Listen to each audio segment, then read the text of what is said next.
নমস্কার, হাই নিউজে সকলকে স্বাগত। সঙ্গে রয়েছে আমি রিম্পি। শুরু করছি দ্য ওয়ার্ল্ড টুডে, আর শুরুতেই চোখ রাখবো আজকের হেডলাইন্সে।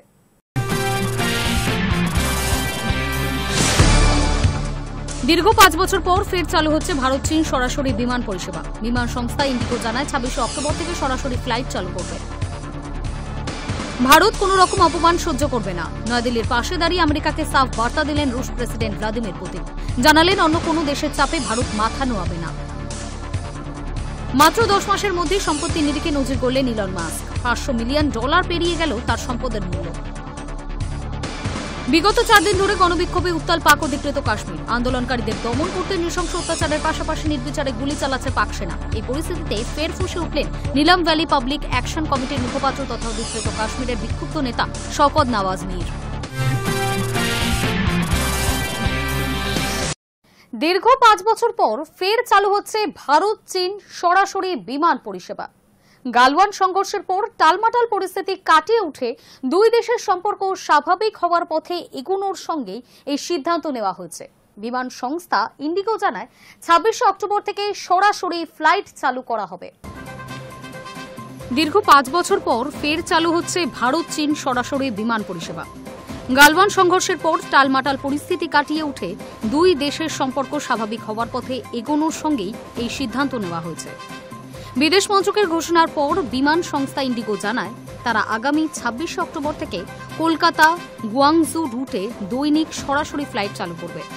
বিদেশ মন্ত্রক জানিয়েছে, চলতি বছরের শুরু থেকেই ভারত ও চীনের সম্পর্ক স্বাভাবিকে আনতে সরকার পদক্ষেপ করে। তারপরই অসামরিক বিমান চলাচল কর্তৃপক্ষ টেকনিক্যাল আলোচনায় বসে। এরই ফলস্বরূপ নতুন এয়ার সার্ভিসেস এগ্রিমেন্টের চূড়ান্ত শিলমোহর পড়েছে।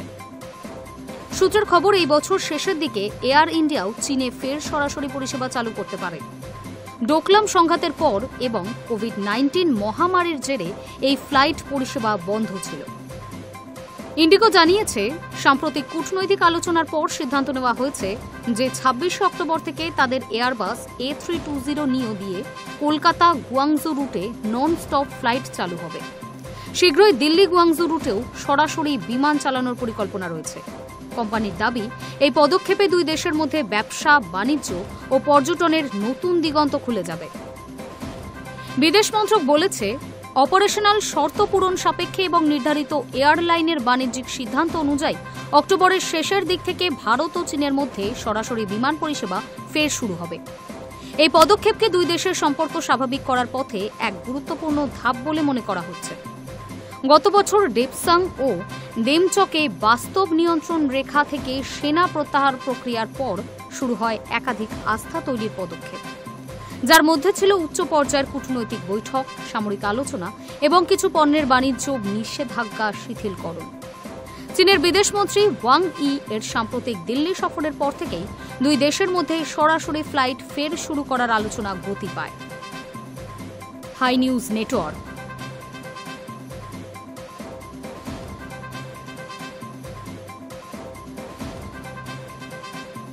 ভারত কোনো রকম অপমান সহ্য করবে না। নয়াদিল্লির পাশে দাঁড়িয়ে আমেরিকাকে সাফ বার্তা দিলেন রুশ প্রেসিডেন্ট ভ্লাদিমির পুতিন। সেই সঙ্গে জানালেন অন্য কোনো দেশের চাপে ভারত মাথা নোয়াবে না।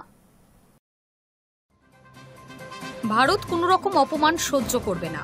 নয়াদিল্লির পাশে দাঁড়িয়ে আমেরিকাকে সাফ বার্তা দিলেন রুশ প্রেসিডেন্ট ভ্লাদিমির পুতিন। সেই সঙ্গে জানালেন অন্য কোনো দেশের চাপে ভারত মাথা নোয়াবে না। ভারত যেভাবে রাশিয়া থেকে তেল আমদানি করছে সেই পদক্ষেপেরও প্রশংসা করেছেন পুতিন। তার হুঁশিয়ারি, অতিমাত্রায় শুল্ক চাপালে আখেরে মার্কিন অর্থনীতি ক্ষতিগ্রস্ত হবে। বৃহস্পতিবার একটি সম্মেলনে ভারত সহ 140টি দেশের প্রতিনিধিদের সামনে বক্তব্য রাখছিলেন পুতিন। সেখানেই তিনি বলেন, ভারতের সঙ্গে আমাদের কোনোদিন সমস্যা বা অশান্তি ছিল না।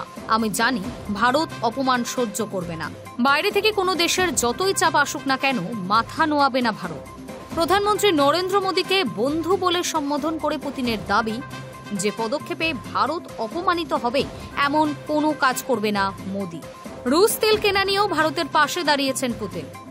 সম্মেলনে বক্তব্য রাখতে গিয়ে তিনি বলেন, ভারত যদি রাশিয়া থেকে তেল কেনা বন্ধ করে দেয় তাহলে 900 থেকে 1000 কোটি ডলারের লোকসান হবে ভারতের।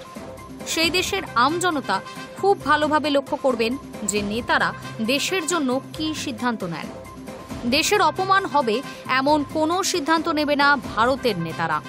তবে মার্কিন শুল্কের কারণে ভারতের যা লোকসান হবে সেটা মিটিয়ে দিতে ভারত থেকে আরও বেশি পরিমাণ কৃষি পণ্য এবং ওষুধ কিনবে রাশিয়া। উল্লেখ্য, মার্কিন প্রেসিডেন্ট ডোনাল্ড ট্রাম্পের শুল্ক যুদ্ধের মাঝেই ডিসেম্বরে ভারতে আসছেন রুশ প্রেসিডেন্ট ভ্লাদিমির পুতিন। বৈঠক করবেন প্রধানমন্ত্রী নরেন্দ্র মোদীর সঙ্গে। বিশেষজ্ঞদের মতে মার্কিন প্রেসিডেন্টকে মোকাবিলার জন্য প্রাথমিকভাবে দুই বন্ধু কৌশলগত বিষয়গুলি নিয়ে আলোচনা করবেন। তার আগেই ভারতের পাশে দাঁড়িয়ে মুখ খুললেন পুতিন। High News network. 4 সপ্তাহের মধ্যে জিনপিং এর সঙ্গে দেখা করবেন ট্রাম্প। কথা হবে একটি বিশেষ পণ্য নিয়ে। কেন? ব্যাখ্যা দিলেন নিজেই। 4 সপ্তাহের মধ্যে চীনের প্রেসিডেন্ট শি জিনপিং এর সঙ্গে দেখা করবেন আমেরিকার প্রেসিডেন্ট ডোনাল্ড ট্রাম্প। সমাজ মাধ্যমে নিজেই সে কথা জানিয়েছেন তিনি। সেই সঙ্গে কি নিয়ে জিনপিং এর সঙ্গে আলোচনা করবেন, কেন করবেন তাও ব্যাখ্যা দিয়েছেন। জানিয়েছেন দুই রাষ্ট্রপ্রধানের আলোচনার অন্যতম বিষয় হতে চলেছে একটি বিশেষ পণ্য, তা হল সয়াবিন। আমেরিকা থেকে সয়াবিন কেনার জন্য চীনকে আগেও আহ্বান জানিয়েছিলেন ডোনাল্ড ট্রাম্প। সয়াবিনই দুই দেশের বাণিজ্যিক দূরত্ব মেটাতে পারে বলে দাবি করেছিলেন, কিন্তু এখনো এ নিয়ে কোনো সমঝোতা হয়নি। বুধবার সমাজ মাধ্যমে ট্রাম্প জানিয়েছিলেন, আমাদের দেশের সয়াবিন চাষিরা ক্ষতিগ্রস্ত হচ্ছেন, কারণ চীন আমাদের থেকে সয়াবিন কিনছে না। শুল্কের মাধ্যমে আমরা অনেক অর্থ উপার্জন করেছি। এবার সেখান থেকে কিছুটা অর্থ নিয়ে আমরা দেশের চাষিদের পাশে দাঁড়াবো। আমি কখনো আমাদের চাষিদের হতাশ করব না। এরপর পূর্বতন প্রেসিডেন্ট জো বাইডেনকে ঘুমন্ত বলে কটাক্ষ করেছেন ট্রাম্প। দাবি, চীনের সঙ্গে বাইডেন অনেক চুক্তি করেছিল, কেবল সয়াবিন নিয়ে কোনো সমঝোতা করতে পারেনি। ট্রাম্প আরও জানিয়েছেন, প্রত্যেক চাষি দেশপ্রেমী, আমি তাদের ভালোবাসি। আমি 4 সপ্তাহের মধ্যে চীনের প্রেসিডেন্ট জিনপিং এর সঙ্গে দেখা করব। আমাদের আলোচনার অন্যতম গুরুত্বপূর্ণ অংশই হবে সয়াবিন। গত মাসে ট্রাম্প জানিয়েছিলেন, দক্ষিণ কোরিয়ার এশীয় প্যাসিফিক ইকোনমিক কোঅপারেশন সম্মেলনে গিয়ে চীনা প্রেসিডেন্টের সঙ্গে দেখা করতে পারেন তিনি। অক্টোবরের শেষের দিকে হতে পারে সেই সাক্ষাৎ। এছাড়া আগামী বছর তিনি নিজে চীনে যাবেন বলেও জানিয়েছিলেন ডোনাল্ড ট্রাম্প। আমেরিকার প্রেসিডেন্ট হিসেবে দ্বিতীয়বার ক্ষমতায় আসার পরেই বাণিজ্য নীতি ঢেলে সাজিয়েছেন ট্রাম্প। বিভিন্ন দেশের উপর পারস্পরিক শুল্ক আরোপ করেছেন তিনি। তা থেকে মার্কিন অর্থনীতির ভান্ডারও ভরে উঠেছে বলে দাবি করেছেন। এই শুল্ক আরোপ এবং বাণিজ্য সমঝোতার পর্যায়ে চীনের সঙ্গে আমেরিকার সম্পর্কে তিক্ততা কয়েক গুণ বেড়ে গিয়েছিল। দুই দেশ একে অপরের উপর পাহাড় প্রমাণ শুল্ক আরোপ করে চলছিল। একসময় তারা শুল্ক যুদ্ধে বিরতির সিদ্ধান্ত নিয়েছেন।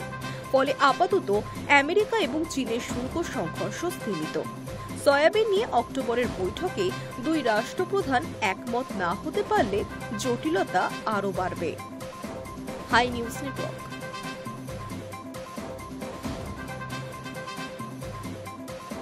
বন্ধ হয়ে গেল আমেরিকার সরকার। ট্রাম্পের নির্দেশে ছাঁটাইয়ের পথে অন্তত 1.5 লক্ষ সরকারি কার্যকলাপ অনির্দিষ্টকালের জন্য বন্ধ হয়ে গিয়েছে ডোনাল্ড ট্রাম্পের দেশে।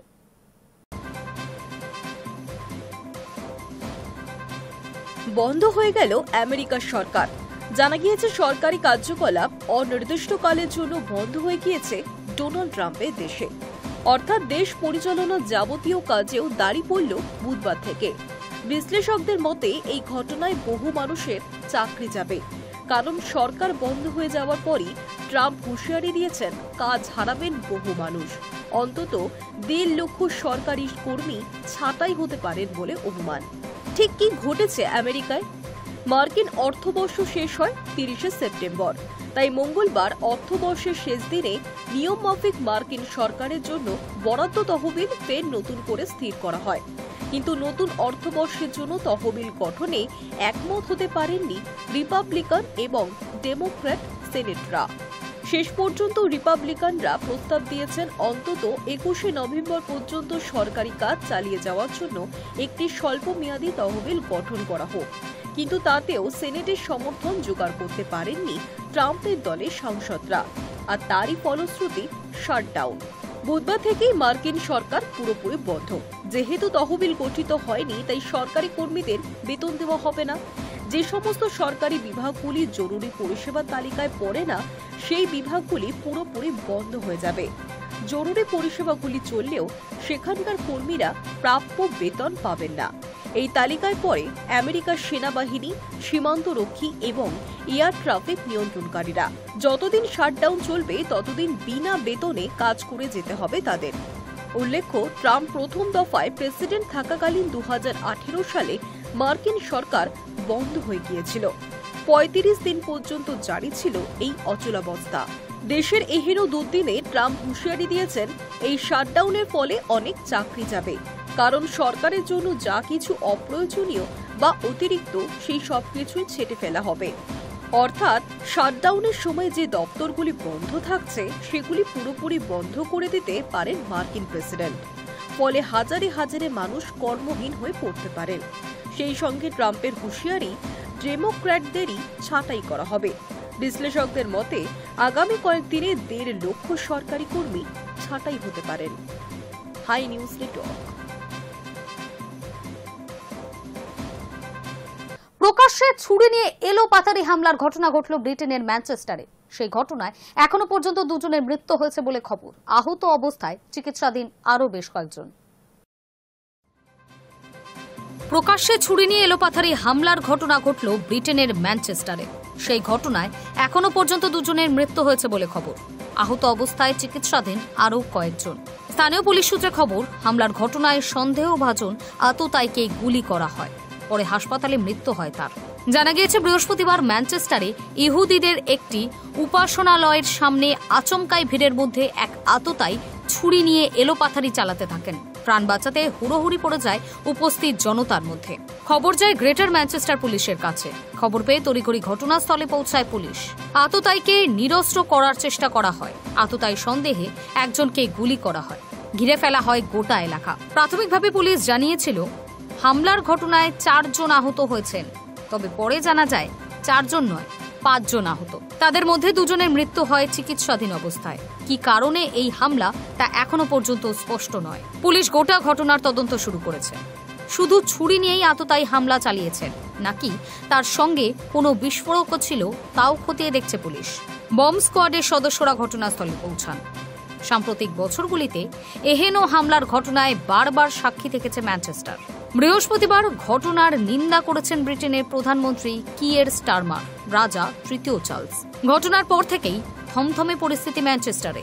মোতায়েন করা হয়েছে অতিরিক্ত পুলিশ বাহিনীও। Hi News Network. ট্রাম্পের চাপ, সাদা বাড়ি থেকে দোহা হামলার জন্য কাতারের কাছে ক্ষমা চাইলেন নেতানিয়াহু।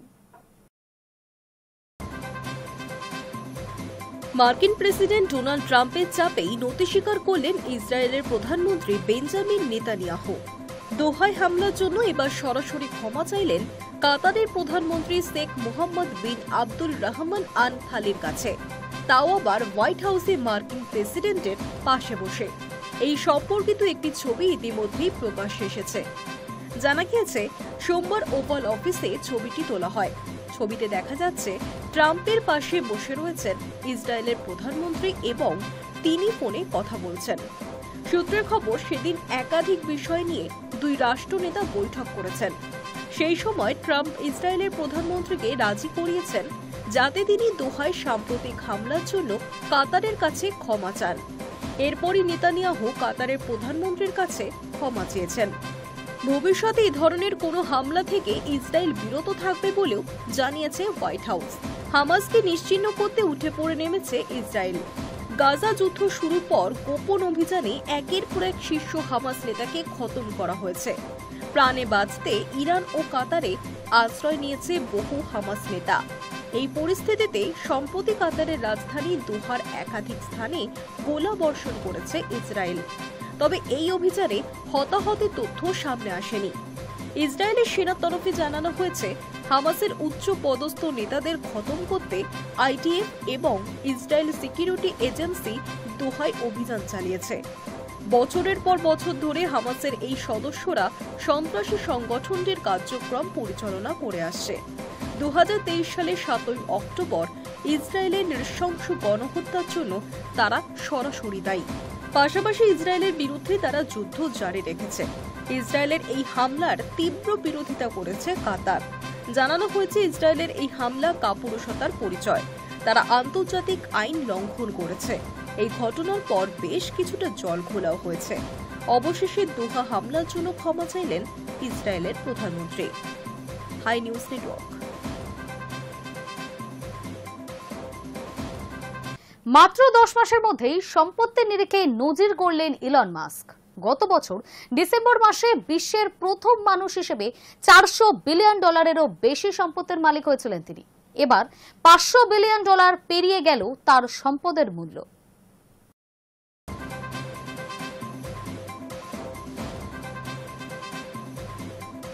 মাত্র 10 মাসের মধ্যেই সম্পত্তি নিরিখে নজির গড়লেন ইলন মাস্ক।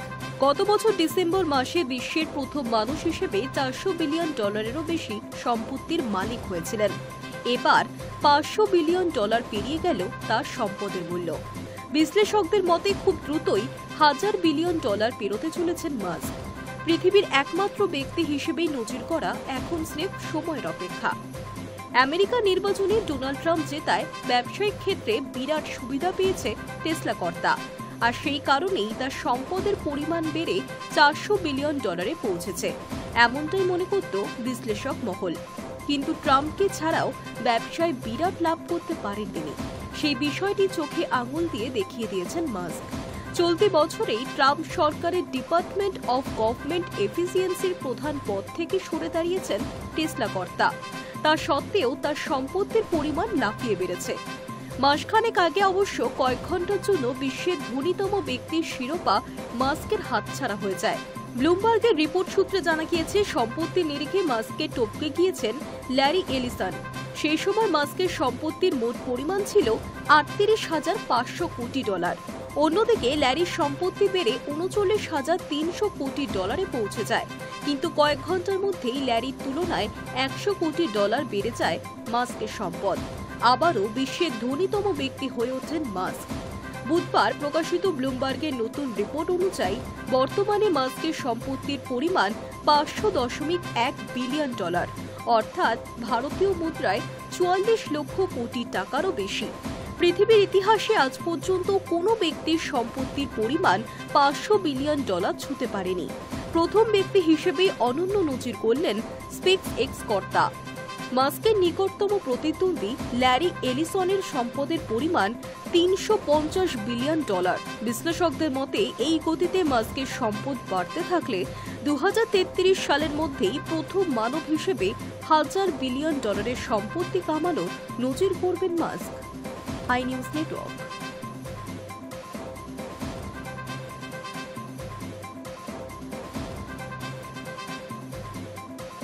ফের বিদ্রোহের আগুনে জ্বলে উঠল পাক অধিকৃত কাশ্মীর। সেনার গুলিতে সেখানে 2 জনের মৃত্যু হয়েছে বলে জানা যাচ্ছে, পাশাপাশি আহত হয়েছেন আরো 22 জন।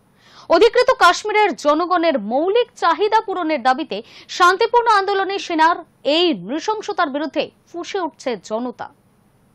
বিগত 4 দিন ধরে গণবিক্ষোভে উত্তাল পাক অধিকৃত কাশ্মীর। আন্দোলনকারীদের দমন করতে নৃশংস অত্যাচারের পাশাপাশি নির্বিচারে গুলি চালাচ্ছে পাক সেনারা।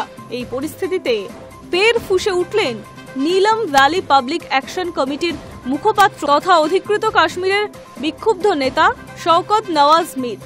পাক প্রধানমন্ত্রী শাহবাজ শরীফকে কটু ভাষায় আখ্যা দিয়ে বললেন, নিজের লোককেই খুন করছে পাকিস্তান সরকার এবং সেনারা। মির আরও বলেন, আমাদের সংগ্রামের কোনো ব্যক্তির বিরুদ্ধে নয়, বরং সম্পূর্ণ ব্যবস্থার বিরুদ্ধে। হাজার হাজার বিক্ষোভকারীদের উদ্দেশ্যে তিনি বলেন, এটি জনগণ সংগ্রাম, একটি আপামর সংগ্রাম এবং এটি আমাদের সকলের সংগ্রাম। আমরা একই সঙ্গে এই ব্যবস্থার বিরুদ্ধে আওয়াজ তুলব। পাক সরকারের বিরুদ্ধে দীর্ঘদিন ধরে ক্ষোভে ফুঁসছে অধিকৃত কাশ্মীর। অভিযোগ, গোটা অঞ্চলে স্বাস্থ্য, শিক্ষা, পরিকাঠামো ও পানীয় জলের অভাব গুরুতর। বারবার দাবি জানানো হলেও সরকারের তরফে কোনো পদক্ষেপ গ্রহণ করা হয়নি। সরকারি কাজে অবহেলা, দুর্নীতি, ঘুষ মাত্রা ছাড় আকার নিয়েছে। এর বিরুদ্ধে সমগ্র অধিকৃত কাশ্মীর জুড়ে ধর্মঘটের ডাক দিয়েছে মির। তিনি বলেন, ধৈর্যের সীমা অতিক্রম করেছে। সরকার যদি এভাবে জনগণকে অবহেলা করে তাহলে তার প্রতিক্রিয়া তো আসবেই। অন্যদিকে প্রশাসনের তরফে হুঁশিয়ারি দেওয়া হয়েছে, কোনো রকম ধর্মঘট বরদাস্ত করা হবে না। মীরের ডাকে সাড়া দিয়ে হাজার হাজার মানুষ বন্যার হাত থেকে মুক্তি পেতে পথে নেমেছিল। পুরো অঞ্চল জুড়ে শাটার ডাউন ও চাক্কা জ্যাম করা হয়েছিল। এরপর সেই বিক্ষোভ দমন করতে মাঠে নামে পাক সেনা ও আইএস সমর্থিত মুসলিম কনফারেন্সের সশস্ত্র দুষ্কৃতীরা। টানা 4 দিন ধরে সরকারের বিরুদ্ধে বিক্ষোভ দেখাচ্ছেন পাক অধিকৃত কাশ্মীরের আম জনতারা। তাতেই পাল্লা দিয়ে বাড়ছে মৃত্যু মিছিল। অন্যদিকে অতিরিক্ত সেনা পাঠিয়ে ইন্টারনেট বন্ধ করে দমন পীড়ন চালাচ্ছে পাক প্রশাসন। প্রসঙ্গত 2024 সালে ঠিক একই রকম আন্দোলনে ফুঁসে উঠেছিলেন অধিকৃত কাশ্মীরের জনতারা। 1 বছরের মাথায় ফের একই ঘটনা। স্বাভাবিকভাবেই চাপ বাড়ছে শাহবাজ সরকারের। Hi News network.